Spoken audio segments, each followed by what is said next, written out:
Sabi ko nga, this is very crucial. No? This is very crucial dito ngayon sa ating probinsya. No?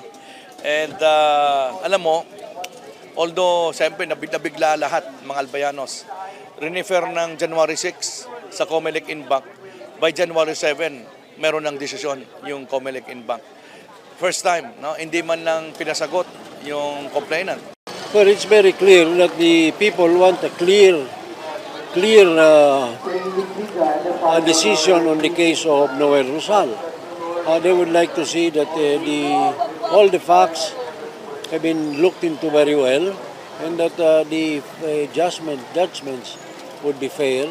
Kung ang magiging hatol po ay para sa kapakanan at sa ikagaganda ng ating bansa, ng ating bayan, partikular po ang Albay, kami po ay susunod. Subalit kung ito po ay para lamang sa interes ng ilang mga politikong gahaman, kami po ay aalma.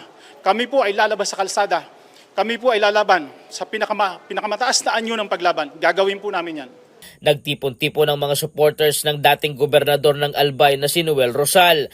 Layo nito na manawagan sa Supreme Court ng isang patas at makataong desisyon at tuluyang makasama sa pagpipilian bilang gobernador ng Albay.